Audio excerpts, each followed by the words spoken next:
So this is Purnachandra Reddy V, Assistant Professor, EC Department, Vasireddy Venkatadri Institute of Technology, Guntur. Okay, today we'll discuss about some of the topics present in basic electrical and electronics engineering. Okay, in the next slide we will see what are the topics we are going to cover in this lecture. Okay, so we will cover topics like first one, classification of materials based on energy band diagram. Okay, so in this first topic we cover classification based on forbidden gap. Okay, the classification is mainly like materials like insulators, conductors and semiconductors. Okay, so we will discuss these three topics in detail later. Okay, next we will see current density in conductors. In this topic, we will see how to derive expression for current density in conductors. Okay, and also we will see how to calculate conductivity by using current density and applied electric field. And at the end, we will see some of the basic problems related to current density in conductors. Okay, so once we discuss current density in conductors, we can easily discuss about current density in semiconductors. Moreover, if you clearly observe, the current in conductors is due to only about because of electrons, whereas current in semiconductors is due to electrons and holes. Okay, in conductors we don't have any holes, that's why the current is only due to electrons, whereas in semiconductor the current flow is due to both electrons and holes. Okay, this is about topics we are going to cover in this lecture. Okay, first we starts with classification of materials based on energy band diagram. Okay, so before going to classification of materials, first we will see we have to understand what is energy band diagram, what it consists of. So in general, energy band diagram consists of three things, three sub things. First one is valency band, second one is forbidden gap or energy band gap. Third one is conduction band. So the valency band consists of valency electrons. Valency electrons are nothing but the electrons which are present in outermost shell. Okay, so whereas conduction band consists of free electrons. Okay, in general, the electrons present in valency band, they move into conduction band when we apply some external thermal energy. Nothing but when we apply some temperature, the covalent bonds present in valency band, they break and the electrons becomes free. These three electrons, they move into conduction band by passing forbidden gap.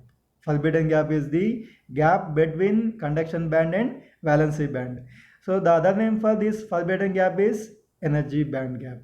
Okay. Now we'll see what is the classification of materials based on energy band diagram. So the classification mainly focuses on forbidden gap. Based on forbidden gap, the materials are classified into three types.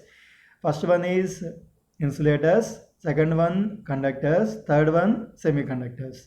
Next we will see in detail about these three materials. So first we starts with insulators. So already you know what is insulator means. So insulator is nothing but the material which does not allow the flow of current. So in general insulators doesn't allow flow of current. So that's why the insulators are also called as poor conductors of electricity. Why? Because they are not allowing any electricity through them. That's why they are also called as poor conductors of electricity. So on the screen you can also observe energy band diagram of insulators. So if you clearly observe energy band diagram of insulators, if you see the forbidden gap or energy band gap between valency band and conduction band, it is very large for insulators. Since forbidden gap is very large for insulators, the electrons which are present in valency band, they can't move to conduction band. Even if you apply some external thermal energy or if you apply some temperature.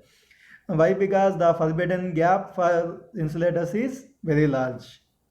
And also you can observe one more thing in energy band diagram, that is if you see valency band is full of valency electrons, whereas conduction band is empty. Okay, so the valency band in general it consists of valency electrons. Valence electrons are the electrons present in outermost shell of any atom. Okay, so we'll see what is the approximate forbidden gap for insulators, that is around 15 electron volts. Electron volts is the units for forbidden gap or energy band gap. Since the forbidden gap is very large, the electrons can't move from valency band to the conduction band, even if you apply some external thermal energy or if you apply some temperature. Okay, so that's why, since electrons can't move from valency band to the conduction band, so we don't have any free electrons in conduction band. In general, free electrons present in conduction band are responsible for current flow in any material. Okay, since we don't have any free electrons in conduction band, the material does not allow any flow of current. That's why these materials are called as insulators. Okay, so we can see, or we can observe some of the examples for insulators. They are like rubber, wood, diamond, and plastic. Okay, so these are the some of the examples for insulators. So this is about insulator. Okay, so I hope you clear. So now you can clearly understand what is insulator. Okay, so now we slowly move on to conductors. So we know what is insulator. Insulator doesn't allow any flow of current. Now when it comes to conductor, it is quite opposite to the insulator. Why? Because so insulator doesn't allow any flow of current, but when it comes to conductor, it allows flow of electric current or flow of current. They are known as conductors. Okay, some of the examples for conductors are like copper, silver, iron, and aluminum. These are the some of the examples. We can give some more examples. Okay, now on the screen you can observe the energy band diagram of conductors. Okay, in general, in any energy band diagram we are having, I told you already, we consist of valency band, conduction band, and forbidden gap or energy band gap. If you see for conductors, we don't have any forbidden gap. Why? Because the valency band and conduction band, they overlap with each other. So you can also see one more thing, like the conduction band is almost full with electrons, whereas valency band is partially filled with electrons. Since the electrons present in valency band, they move into conduction band, they becomes free electrons. Since conduction band is consisting of free electrons, these free electrons are responsible for flow of electric current in any material. That's why the conductors allow flow of electric current or flow of current. Okay. So you can see, one more time, if you see clearly, we don't have any forbidden gap. When you see for insulators, this forbidden gap is very large. Okay, in terms of like 15 electron volts. Even if you apply some external energy or some thermal energy, or if you apply some temperature, electrons can't move from valency band to the conduction band in insulators. That's why there is no flow of electric current in insulators. But when it comes to conductors, since these two are already overlapped with each other, means valency band and conduction band. So already we have free electrons in conduction band. These free electrons allows flow of electric current in conductors. Okay, so this is about conductors. Oh, okay. So already these all these points we discussed in last slide itself. Okay. Now next we slowly move on to semiconductors.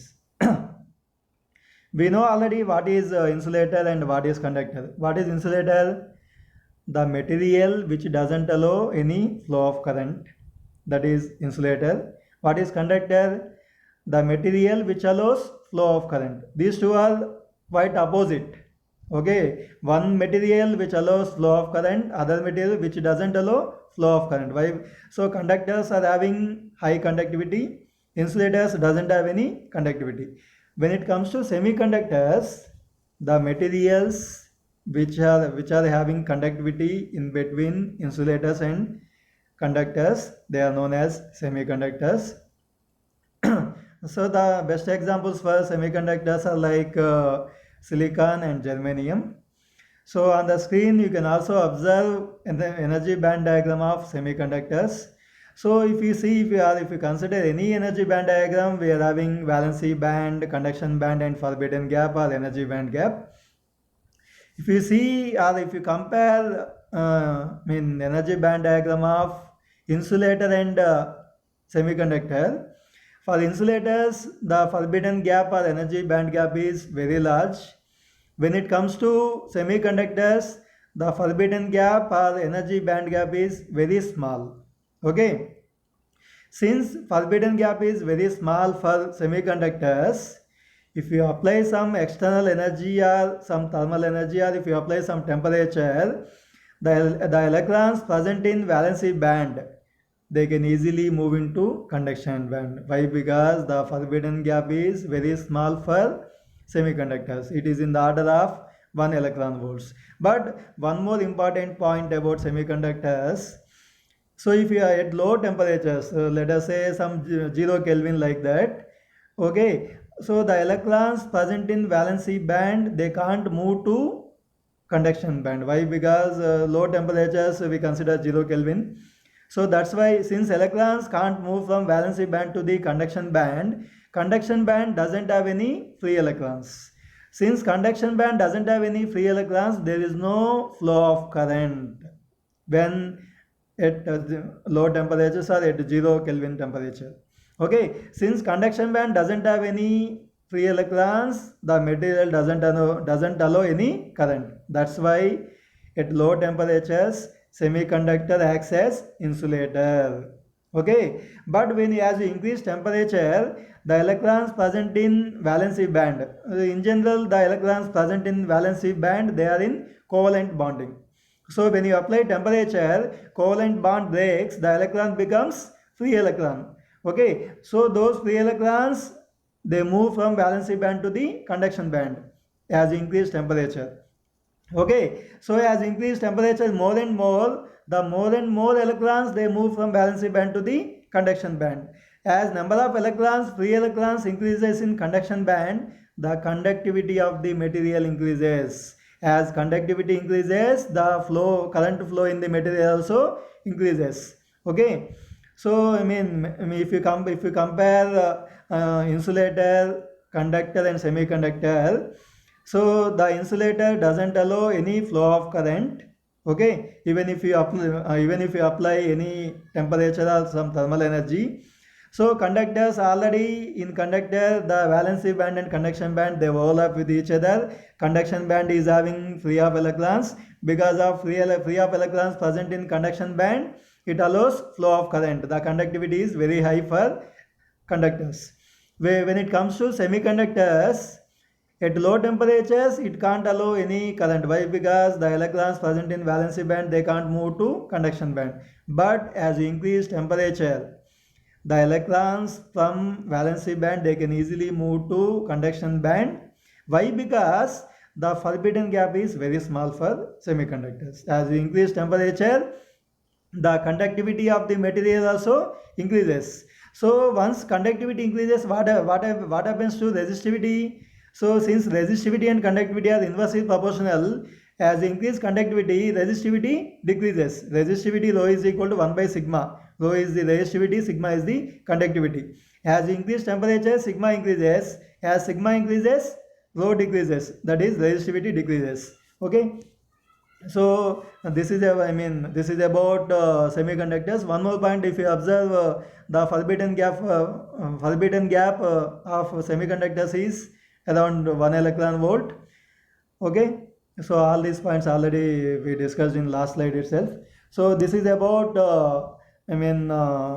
classification of materials based on energy band diagram, especially forbidden gap. Okay, so in the next lecture we'll cover what is the current density in conductors. Thank you.